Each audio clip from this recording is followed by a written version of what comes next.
The monster in Robot Monster is not a robot.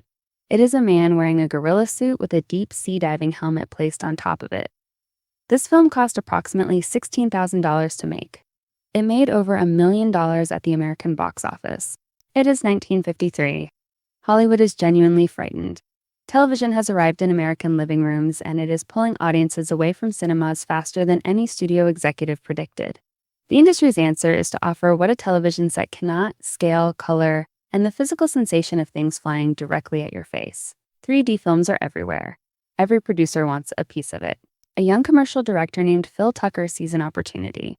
He raises what will become one of the smallest budgets ever attached to a theatrical science fiction film, somewhere in the range of $16,000.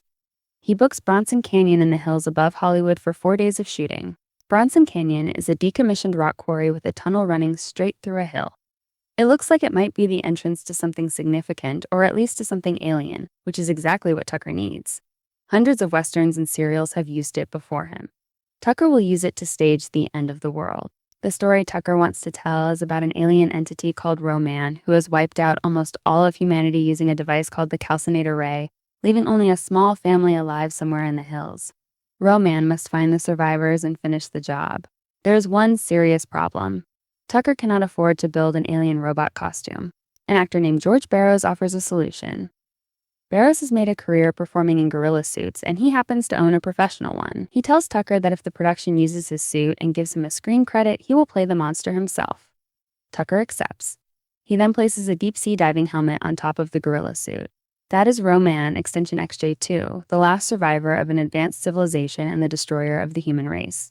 For Roman's lair inside the canyon cave, Tucker plugs in a soap bubble machine. The bubbles drift upward past Roman's helmet, past a shortwave antenna Tucker has propped against the cave wall, and into the darkness beyond. This is the alien's communication system. The bubbles are the technology.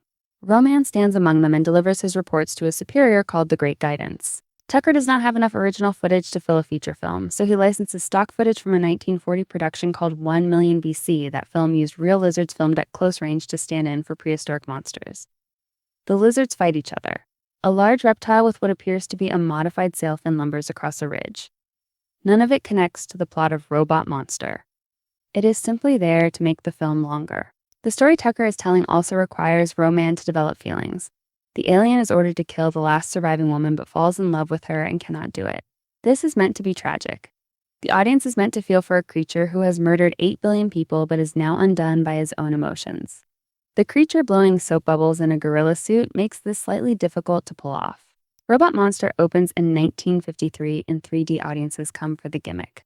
Critics, when their reviews arrive, describe the film in terms that are not kind. Multiple outlets call it one of the worst pictures ever placed before the public. The Hollywood trade press treats it as a curiosity, the kind of film that exists as evidence that the system has failed somehow. Tucker does not take this well. According to accounts from the period, the critical reception pushed him into a serious breakdown in the months following the release. He had spent years building toward a feature film. He had found financing, assembled a crew, made something he believed in. The press responded by turning it into a punchline. What Tucker did not yet fully understand was that the box office was telling a different story. Robot Monster earned back its budget many times over. Audiences who paid to see the gorilla in the diving helmet were, at minimum, entertained enough to stay in their seats. Tucker had simultaneously produced one of the most ridiculed films in American history and one of the most profitable low-budget pictures of the year.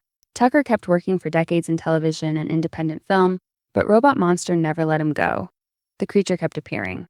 On late-night television in the late 1950s and through the 1960s, the film cycled through local stations across the country. A new generation found Roman without ever having bought a ticket. Then came home video. Then Mystery Science Theater 3000 featured it in their lineup of deliberately terrible cinema and introduced the gorilla helmet to yet another audience entirely. The reason Robot Monster is free to watch today, in full without paying anyone, is that nobody ever renewed the copyright. Under the rules in place when the film was released, copyright protection required active renewal after 28 years. Tucker or the production company did not file. The film slipped into the public domain quietly, without ceremony, and has been available on the Internet Archive ever since.